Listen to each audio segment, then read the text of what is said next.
The history of Back to the Future in video games has not been a pretty one. And so my mandate to Telltale when they said we're going to do Back to the Future is this game cannot suck eggs. I was aware of his frustration at previous attempts at making a game. Definitely, like the first time we met, we talked about that. You know, with Telltale, our process starts with the story and the characters, and we apply the story mechanics later. And I think that people were really excited about the potential of where this could go because we really want to protect the license. And, you know, also for us, like getting Bob Gale's sign off was everything. There's never going to be a Back to the Future Part 4. We're not doing that.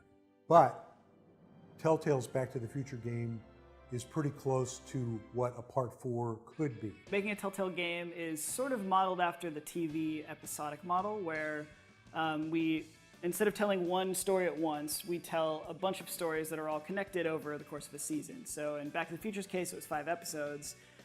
So first we figure out like the really rough story arc, and that's kind of where everything starts. We would have roundtable meetings with the Telltale guys would come down to LA.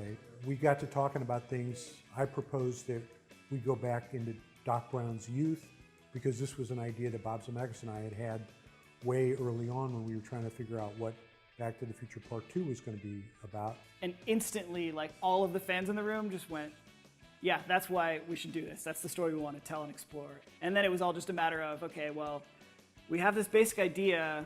How do we get the player involved? What is, you know, obviously we want it to be a Doc and Marty story. That was kind of the core of what the films are. And so we started there, came up with the problem for the whole series of Doc getting stranded back in time. Then we go in and start actually kind of creating the concept art. I remember seeing that first Marty sketch was another key moment in the process where we're like, okay, that's the thing we were most worried about in this production. We've got that figured out, now we can move on. Well, the best part of the Telltale guys on the game were they were huge fans of the movie and they wanted to get it right. They wanted really to be true to the spirit of Back to the Future. Another like really important part of the process for us was getting the actual actors from the movie to be involved. From the very get-go, when the game was first pitched, we said we have to get Christopher Lloyd. If we're going to be doing Doc Brown in a huge speaking role, it's got to be right. I think it's great. What a fabulous idea. It's certainly timely. I mean, video games are hot, and this is great material. I mean, it should be a lot of fun. Great Scott! Having Tom Wilson come back for some voiceover now is rad. Tom as Biff, episode 103, take 1. You're lucky your old man's here, butthead! I feel like that guy is just one of the huge parts. Like, you can't have a Back to the Future game without Biff. He moves his neck more. He uses his jaw more than I do. You know, things like that. So with every character in the movie, I would think about those things. So it's there. I don't have to watch everything because I remember those cues also, the physicality. Although in voiceover it doesn't matter so much, but as you see, maybe in the B-roll, you see, you know, I'm trying to be physical to get back into it to be able to do it right. And then having Claudia Wells come in too, like she was, I think, right off the bat, you know, interested as well and heard that kind of the band was getting back together. Jennifer? What the hell? The coup of all coups was getting Michael J. Fox to participate and be the voice of one of the McFly ancestors. Well, yeah, so when we were trying to get all the cast together, we spoke with Michael J. Fox, but due to time commitments, couldn't be, you know, full-time like we needed him. But we got him to do the cameo, which was awesome. And I almost feel like that was almost a cooler use of him nowadays. But then the search turned to how do we find someone to do a Marty who can just come in and be our main character, and it was a really big worry for a while. I voiced Marty McFly in Back to the Future, the game. That is what I did. Jesus Christ, Doc, you disintegrated Einstein! Pressure, yeah.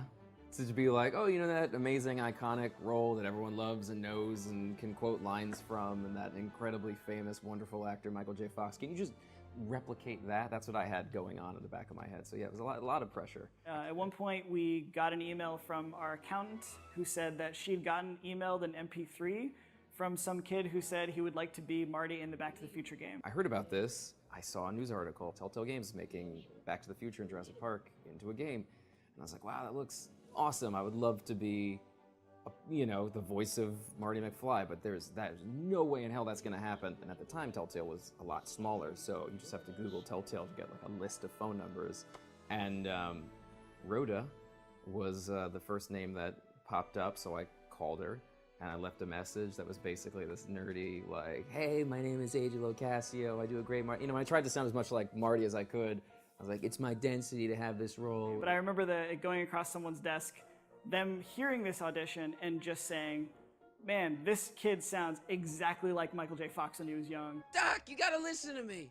The bruise on your head, I know how that happened. You told me the whole story. It was almost no discussion. It was just kind of, yeah, we heard that MP3 that I think he recorded on like a Rock Band microphone with like, it was just insane, but it was that good. AJ's Marty McFly is damn near flawless. When I heard his voice, I couldn't believe it. I mean, I listened to it, and if I didn't know that this was not Michael, I would have assumed it was. He was such a crucial piece to have that energy throughout the entire series, so it was amazing working with him. I was obsessed with the movies growing up, like obsessed with Back to the Future. So it was something that was always in the back of my head. It was just a silly party trick at, you know, what went from a social thing to party trick to actually becoming very useful. So, Jennifer. Uh-huh. What do you think of me? I don't. Working on this from a fan perspective was the most pressure I've ever felt on anything.